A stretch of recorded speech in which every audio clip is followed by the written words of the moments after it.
여러분 안녕하십니까? 정치내비게이션 아나운서 정승조입니다. 박근혜 대통령이 서남수 교육부 장관과 유진용 문화체육관광부 장관을 면직 처리했죠. 이에 대해서 청와대는 2기 내각 출범 상태에서 이미 결정된 장관들이 국무회의에 참석했을 때 느끼는 부담감을 배려한 거라고 설명했는데요. 면직 자체가 배려가 아니라 오히려 당사자에게 창피를 주는 것임을 모를 리 없을 테고, 청와대가 강조해온 국정공백 방지 차원에서 보더라도 이번 장관들의 면직 사태는 이해하기 쉽진 않습니다. 현재 문체부는 제1차관까지 물러난 상태여서 장관과 차관 모두 공석이 되는 초유의 사태가 빚어졌지요. 물러나기로 한 정홍원 국무총리를 국정공백 방지 이유로 계속 총리직을 맡겼다가 결국 유임까지 시킨 걸 보면은 이번 셀프 국정공백 사태 앞뒤가 맞지 않아 보입니다. 정치내비게이션 금요일 순서 시작하죠. 국민라디오 지지하는 4가지 방법 아시나요? 다운로드하기, 별점 주기, 댓글 달기, 구독하기. 국민라디오를 보다 많은 이들에게 전할 수 있는 가장 손쉬운 방법. 다운로드하기, 별점 주기, 댓글 달기, 구독하기. 잊지 마세요. 다운로드하기, 별점 주기, 댓글 달기, 구독하기.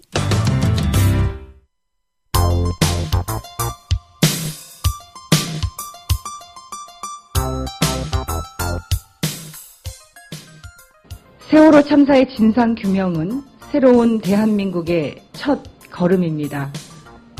그 첫걸음을 떼는 일이 지금 난관에 부딪혀 있습니다.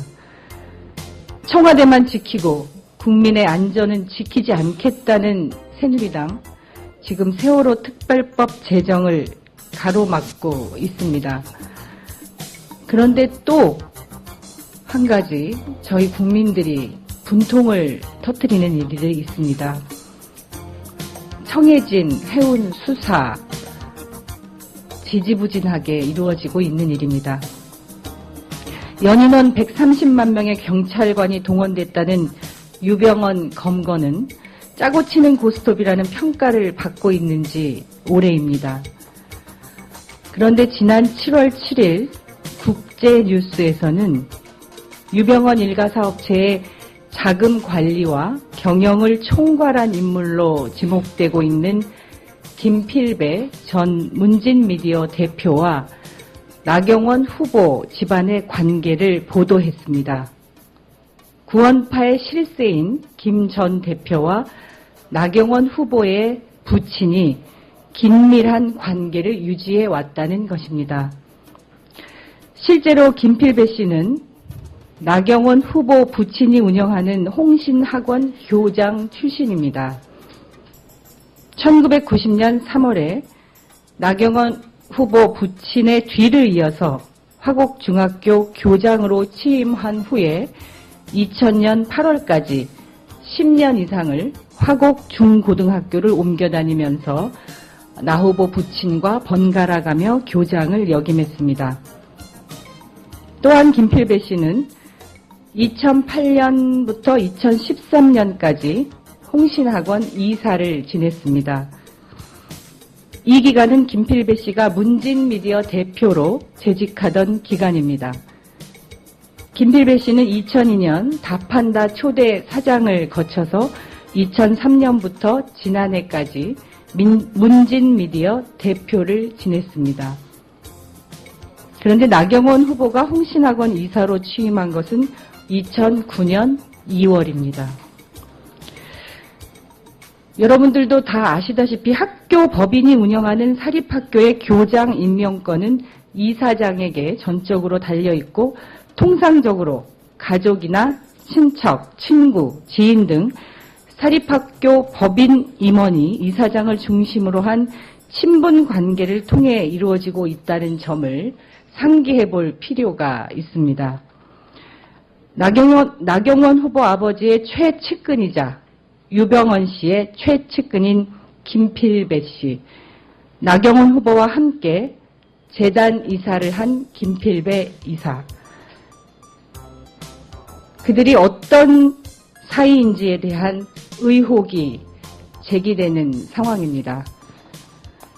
나경원 후보 집안과 구원파의 실세인 김필배 씨의 관계에 대한 해명이 필요합니다.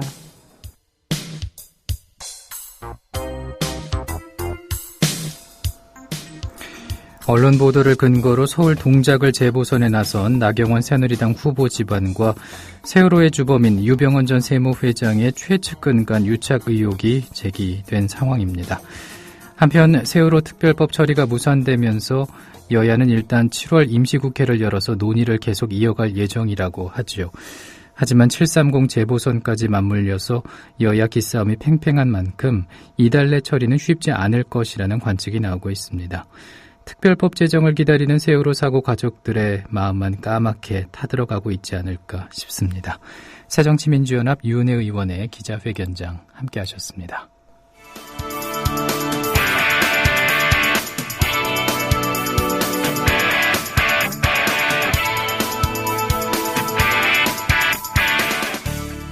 현장성과 깊이가 다른 정치 해설.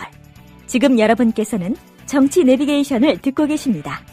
진행의 정승조 아나운서입니다.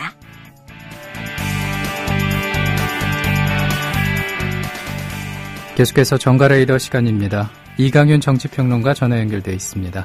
안녕하십니까? 안녕하세요. 네. 국내 정치 뉴스는 아니지만은 밤새 주요 외신을 좀 살펴봐야겠습니다. 네. 말레이시아 민항기가 미사일을 맞고 격추가 됐어요. 예, 워낙 큰 소식이라 밤사이 외신을 앞에 조금 말씀드려야 되지 않을까 싶습니다. 말레이시아 항공 보잉 777 여객기가 우리 시간으로 오늘 새벽 1시경 우크라이나 동부 지역, 지금 우크라이나가 러시아하고 사이가 안 좋고 부분적으로 국지전이 벌어지고 막 그러고 있죠. 예. 우크라이나 동부 지역에서 미사일에 격추돼가지고 승객과 승무원 295명 전원이 사망한 것으로 보입니다. 추락 장소는 우크라이나 정부군과 교전 중인 친러시아 분리주의 반군이 통제하고 있는 지역으로 양측은 상대방이 쏜 미사일에 피격됐다, 우리가 쏜 건 아니다, 서로 이렇게 주장하고 있습니다. 페트로 포로셴코 우크라이나 대통령은 여객기 추락이 사고나 재앙이 아니라 테러다, 이런 비난도 내놓아서 관심을 끌고 있습니다. 예. 이 항공기는 어제 낮 12시 15분경 현지 시간입니다. 네덜란드 암스테르담을 출발해서 말레이시아의 쿠알라룸푸르로 향하고 있었습니다. 이전에도 말레이시아 항공 소속 민항기 한 대가 인도양에서 실종돼가지고 아직까지도 미스테리로 남아있지 않습니까? 예. 물론 전원 사망한 것으로 추정됩니다만, 이번에 미사일에 격추된 이 여객기는 이날, 그러니까 어제 현지 시간이죠. 오후 5시 반경 러시아 영공에 진입할 예정이었는데, 거기 도착하기 전에 그만 우크라이나 동부 도네츠크 주에 속한 도시 샤흐 토루스크라는 곳 인근에 추락했습니다. 말레이시아 항공사는 오후 5시 15분경 러시아 국경에서 약 50km 떨어진 우크라이나 상공에서 이 항공기와 관제탑의 교신이 끊겼다고 밝혔습니다. 그와 동시에 여객기는 고도 1만 미터 상공에서 레이더에서 사라졌고 조금 있다가 격추됐습니다. 예.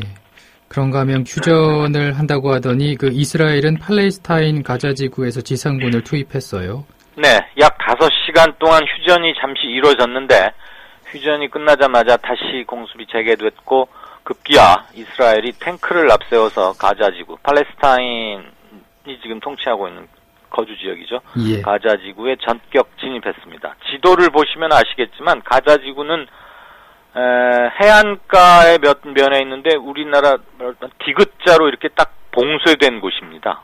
어디로 이렇게 바다를 통하지 않고는 밖으로 나갈 수가 없는 곳이죠. 이스라엘 영토 가운데 디귿자로 이렇게 들어가 있는 곳인데 전투기와 군함에서도 포격을 가했으니까 말 그대로 오도 가도 못하는, 딱 갇혀있는 상태에서 뒤에서는 육지, 앞에서는 전함에서 포격을 하니까요. 이건 참 힘든 지경이죠. 이번 지상군 투입은 이집트 정부의 중재 아래 이스라엘과 하마스의 협상단, 그리고 팔레스타인 자치정부 측이 카이로에서 벌이는 휴전 협상이 교착 상태에 빠진 가운데 아주 전격적으로 이루어진 겁니다. 예. 가자 지구에서는 지난 8일부터 오늘까지, 그러니까 11일 만 열흘 동안 이스라엘군의 공습이 대대적으로 이어지면서 최소 235명이 사망했고 약 2천여 명이 부상했습니다. 사망자의 4분의 1이 어린이, 그리고 4분의 3이 민간인입니다. 예. 아랍권의 위성방송인 알자지라는 베냐민 네타냐후 이스라엘 총리가 지상작전 전개를 명령한 직후 이스라엘 탱크가 가자에 진입했다고 보도했습니다. 앞서서 이스라엘과 하마스 양측은 가자 주민에 대한 유엔의 인도주의적 지원을 위한 임시 휴전 제안을 받아들여 5시간 동안 상호 공격을 중단하기로 합의했지만 휴전이 끝나자마자 다시 공방을 재개했습니다. 임시 휴전이 끝나고 나서 하마스는 이스라엘을 향해 로켓 포탄 한 10여 발을 발사했고 예. 이스라엘도 가자 공습을 재개해 2차례 폭격을 하기도 했습니다. 이번에는 국내 소식 살펴보겠습니다. 그 네. 세월호 특별법이 무산된 가운데 어제 국회에서 열린 국악공연 행사에서 소란이 있었다고요? 네, 이게 뭐 국악공연 자체는 그렇게 뭐 대단하거나 그런 건 아닌데요. 예. 공무원들의 행정행위가 나라나 시민들 전체의 그 정서적 특징 이런 걸 좀 어디까지 감안해야 할까, 이래서 제가 좀 앞부분에 말씀을 드리고자 합니다. 어제 오후 5시경 국회 본관 앞에 잔디밭에서 벌어진 일인데요. 정의와 국회의장이 참석한 가운데 한 시민 200명 정도 와 있었고요. 예. 앞으로 주말마다 국회 잔디밭을 시민들에게 개방하겠다. 그래서 그것을 기념하느라고 열린 국회 비전 선포식 이란 행사였습니다. 예. 이렇게 잔디밭을 개발한 거, 사실 우리나라처럼 잔디밭을 이렇게 떼밭 들고 묘시고 사는 나라도 그렇게 많지 않잖아요. 예. 잔디밭은 들어가서 좀 편하게 눕고 뭐 공도 차고 이렇게 놀아야 잔디밭일 텐데 그저 그냥 우리는 들어가지 마시오 뭐 이런 게 너무 있는데, 이제 뭐 어쨌거나 뭐 국회를 개방한다는 거야 나쁘진 않지만, 그리고 이제 정 의장이 이제 기념사를 하고 뭐라고 한마디 뭐 하지 않았겠습니까? 예. 어쩌고 저쩌고. 김민숙 명창, 국악 명창이 나와가지고 공연을 했는데, 이제 세월호 유족들을 그 진혼하는, 혼을 달래는 그런 내용이었다고 합니다. 근데 이제 그렇게 공연이 이어지고 있던 도중에 행사장 주변에 세월호 유족 한 40여 명이 몰려와가지고 공연 중단을 요구하는 피켓팅 시위를 벌이기 시작했습니다. 그러니까 예. 침묵 시위한 채 피켓만 들고 이렇게 빙빙 돌았던 거죠. 예. 그랬는데, 그러니까 국회 경위들이 와서 좀 대치하고 좀 그러지 않았겠습니까? 그렇죠. 근데 한 유족이 세월호 특별법이 여야 간의 완강한 대립으로 이렇게 처리도 안 됐고, 어제가 임시국회의 마지막 날이었거든요. 세월호 특별법이 이렇게 통과도 되지 않고 이러는데 뭐 하는 짓이냐? 뭐 집어치워라. 유족들 입장에서는 사실 이런 불만이 나올 만도 하죠. 예. 또 국회의장이 참석해 있고, 불과 거기서 몇십 미터 떨어진 곳에서는 지금 닷새째, 나흘째 단식 농성을 하고 있고 이런 상황 아닙니까? 예. 이렇게 공연이 막 고함이 터지니까 공연을 이제 할 수가 없게 되지 않았겠어요? 예. 그러니까 정의와 국회의장이 유족들한테 법적으로는 원래 안 되는 건데 내가 특별히 지금 유족 여러분들 국회에 들어올 수 있게 배려를 해줬다. 근데 이러면 곤란하다. 이렇게 이제 유감을 표시했습니다. 예. 그러니까 유족 측에서 좀 야유가 나왔죠. 물론 이제 감정이 서로 승하기 시작하면 이렇게 되는 건데, 그 유족들이 막 야유를 하고 그러니까 정 의장이 상당히 화난 표정으로 국회의장한테 이러는 거 아니야? 이렇게 반말을 했습니다. 예. 그러니까 유족들이 이제 여기서 상당히 뭐 시쳇말로 좀 열을 받았달까요? 그래가지고 이 말을 듣고 반발한 유족 중에 한 명이 정 의장한테 달려들어서 이제 마이크를 뺏었죠. 여기서부터는 육체적 부딪 접촉이 생기는 거 아닙니까? 예. 사실 뭐 냉정하게 말하면 달려들어서 마이크를 빼앗고 뭐 이러는 건 옳지 않고, 또 의장도 그렇게 반말을 하는 건 아니죠, 사실. 예. 어쨌거나 이제 이렇게 되니까 뭐 이제 막 의장실 관계자들이 또 뭐 경위, 그 국회의장도 경호원이 꽤 많거든요. 경위도 있고. 그 유족 뭐 달려들고 막 마이크를 뺏는 그 유족을 제지하는 과정에서 막 뒤엉키면서 급기야 몸싸움이 심하게 벌어졌습니다. 예. 그러니까 이제 국회의장은 조금 있다가 경위들이 보호를 받으면서 행사장을 빠져나갔는데, 그 등 뒤에다 대고 뭐 정의와 물러나라 뭐 이런 고함도 오갔고요. 의장실에서는 유족 측에 미리 이번 행사에 대한 양해를 구했다. 그리고 공연 내용도 진혼의 의미였는데 좀 오해가 있었다. 뭐 이렇게 하긴 했고요. 어제로 이제 임시국회가 끝났기 때문에 다시 여야는 세월호 특별법 그리고 나머지 또 처리 못한 법안도 많거든요. 예. 그래서 임시국회를 소집할 방침이고 오늘 소집 요구서를 제출하면 빠르면 7월 21일부터 한 8월 19일까지 이렇게 한 달간 회기로 임시국회가 소집될 것 같습니다. 그런데 730 재보선이 예정돼 있지 않습니까? 그렇죠. 예. 여야가 이 선거 전에 특별법을 어떤 식으로든 처리하는데 대단히 소극적일 것 같아요. 참 이것도 선거를 앞둔 정치권의 이른바 표 계산이라는 점에서 쓸쓸한데 하루가 급한 유가족들 입장에서는 정말 애가 타고 얼마나 그러겠습니까만 그렇죠. 왜 그러냐면 수사권을 지금 여권에서는 잘 안 놓으려고 하는 이유가 결정적으로는 대통령이나 청와대 등도 조사 대상이 될 수밖에 없는데 수사권을 준 상태에서 조사를 받는 것과 그냥 조사권만 갖고 있는 진상규명위원회에서 조사를 받는 건 많이 다르죠. 예. 그러니까 여당은 어떻게든 이걸 한번 좀 막아보려고 방탄 노릇을 하려는 거고 근데 지금 여당이 수적으로도 우세하고 계속 저렇게 완강하게 거부하면 사실 야당도 뭐 아주 극단적인 행위를 하지 않는 한 합의를 이끌어내기는 사실 쉽지 않거든요. 예. 그런데 730 재보선 전에 국민 여러분, 유족 여러분, 수사권까지는 아니지만 수사권에 준하는 일테면 뭐 어느 선에서 타협이 됐다고 치고요. 수사권에 준하는 어떤 것들은 이렇게 했으니까 이걸로 좀 양해를 해주십시오. 이렇게 말하기도 힘든 입장 아니겠습니까? 예. 그럼 뭐 쉽게 말해서 표가 떨어지거나 아무튼 야당으로 살리를 못했다는 비판이 오겠죠. 그러니까 730 재보선 때까지는 서로가 뭐 이렇게 막 실갱이하고 열심히 한 척 하는데 좀 안 될 가능성이 높아요. 예. 제 생각에는 뭐 정치평론을 하는 그 이전의 그냥 하는 시민이자 참 답답한 전국을 바라보는 사람 입장에서는 이제 내일 모레 며칠 있으면 7월 24일이 세월호 발생 딱 100일째 되는 날입니다. 예. 그럼 우리 한국 사람들 마음에 또 100, 뭐 10, 1000 이런 거 좀 특별한 상징적 의미를 갖는 거 아닙니까? 예. 우리가 그 수많은 아이들을 포함한 승객 304명을 바다에 수장시킨 지 100일 동안 아무것도 못하고 있다. 진상규명을 위한 특별법조차도 만들지 못하고 있다. 그러면 얼마나 무력감과 분노가 커지겠습니까? 그렇죠. 그래서 7월 24일이 100일째 된 날이니까 여야가 대승적 차원에서 특히 수사권을 준다고 뭐 당장 뭐가 이렇게 쪼개지거나 누구를 뭐 다 잡아 가두거나 이런 것도 아니란 말이죠. 예.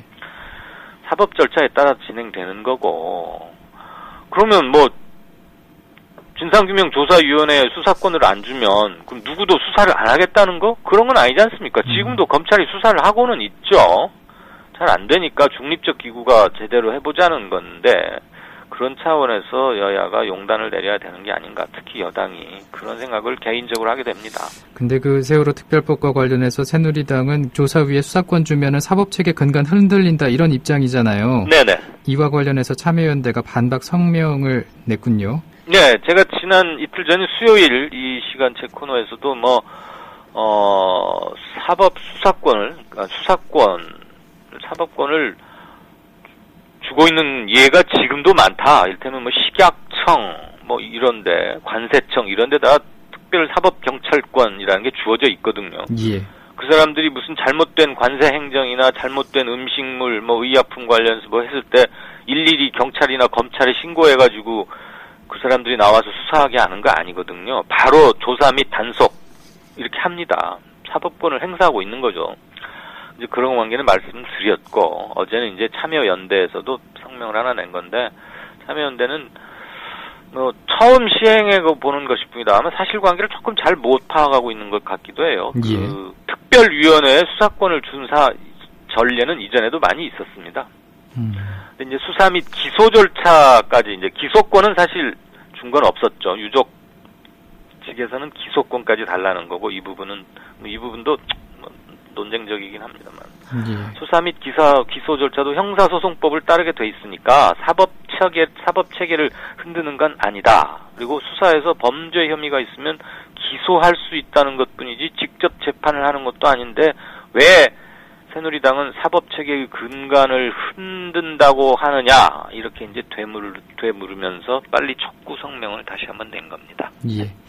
그리고 세월호 수색 지원 후에 원대 복귀하던 소방 헬기 광주광역시 도심에서 추락을 했는데 원인이 나왔습니까? 아닙니다. 원인은 아직 안 나옵니다. 통상 항공기가 떨어지면 항공철도 사고조사위원회라는 국가 기구에서 조사를 하게 되는데 예. 당연히 블랙박스죠. 우리 하도 많이 들어본. 이거 어제 현장에서 수습은 했고요. 분석하는데 최소 6달쯤 걸린답니다. 그러니까 보통 항공기 사고가 일어나면 뭐 보잉 74 큰 것들은 1년 넘는 경우도 많고요. 예. 이거 이제 소형 헬기이긴 합니다만 이것도 최소한 6달쯤 걸린다고 하고 뭐 이 뉴스는 어제 오전에 나온 거니까 뭐 사고 내용 이런 건 다 아시리라고 예. 믿고요. 헬기가 이륙 5분 만에 추락한 점을 볼 때 적어도 비행 도중에 그러니까 제 고도로 아직 뭐 진입하기 전에 장애물에 걸렸던 건 아니냐 또는 뭐 기체 결함이 있었던 거 아니냐 뭐 이런 식의 상식적인 추론을 하고 있습니다. 예. 근데 이제 원인은 탑승자 전원이 사망해버렸기 때문에 그리고 뭐 어제 화면을 보시면 아시겠지만 거의 막 수직에 가깝게 아주 내려 꽂힌 거 아닙니까? 예. 항공기가 이렇게 뭐 선회를 하다가 이런 게 아니고 다 그래서 당연히 블랙박스 분석해야 될 것 같고요. 그것만이 유일하게 사고 원인을 밝혀질 수 있을 것 같습니다. 뭐 일설에 의하면 그 헬기를 조종하던 파일럿이 민가나 상가 등 사람 밀집 지역에 안 가게 하려고 최대한 애를 썼다. 그래서 상가 바로 옆에 있는 버스 정류장 옆에 뭐 녹지 공간으로 이렇게 비행기를 몰았다고 하는데 사실 그 급박한 상황에서 그게 가능했는지는 모르겠고요. 그거는 이제 확인이 그것까지 될지는 모르겠습니다. 만약에 그랬다면 그건 정말 살신성인 아니겠습니까? 예. 네, 안타까운 사고입니다. 예, 그리고 시간이 얼마 남지 않았습니다만은 짧게 미담 기사 한 가지 좀 살펴보죠. 예. 뭐 비싼 외제차를 긁힌 차주가 엄밀히 말하면 차를 긁혔으니까 뭐 속도 조금은 상할 거고 피해자라고 볼 수도 있죠. 예. 근데 이제 긁은 사람한테 사과를 했다 이런 얘기인데요. 지난 12일 온라인 커뮤니티 뽐뿌라는데 이제 어떤 분이 그 목격자가 글을 보고 올린 겁니다. 길가에 세워둔 독일제 비싼 승용차라고 그러네요. 아우디라는 차를 7살짜리 어린아이가 손수레를 끌고 가다가 살짝 긁었답니다. 예. 그러니까 그 손주를 데리고 가던 할머니는 얼마나 놀래고 그랬겠어요. 근데 조금 후에 차주가 나와가지고 할머니한테 주차장이 아닌 길가에 이렇게 차를 세워서 통행에 방해를 드렸다. 죄송합니다. 이렇게 고개를 숙여서 사과했답니다. 예. 이제 뭐 긁고 나니까 이제 사람들도 몰려오고 웅성대고 그러지 않았겠어요? 그렇죠. 그러니까 이 7살 어린아이는 막 울먹였는데 그 차주의 부인으로 보이는 어느 여성분, 아마 부인쯤 됐겠죠. 이렇게 나와가지고 그 아이를 꼭 안아주면서 이렇게 달래고 그랬답니다. 그러니까 이게 참 뭐 진정한 사과라고 보이는 거죠. 물론 네. 그 아우디 차주가 차를 얼마나 불량하게 주차를 해놨는지는 사실 제가 현장을 못 봤기 때문에 아주 뭐 통행을 막을 정도로 가로막고 주차를 했다면 사실 그 사람이 100번 잘못한 겁니다만. 예. 어쨌거나 이렇게 사과가 오가고 하니까 참 일순간 세상이 아름다워 보이는데 요즘 정치권이나 힘센 기관 이런 데서는 큰 잘못하고도 그냥 뻔뻔하게 대드는 그런 경우도 참 많지 않습니까? 예. 뭐 뒤늦게 한편 이 소식을 접한 아우디 코리아라는 회사에서는 차주죠. 자동차 회사죠. 차주가 연락을 해오면 수리비 전액을 지원하겠다 이렇게 밝혔습니다. 예. 마케팅의 일환이겠지만 뭐 그 또한 그렇게 밉지는 않게 보입니다. 예. 네. 오늘 말씀 여기까지 듣죠. 고맙습니다. 고맙습니다.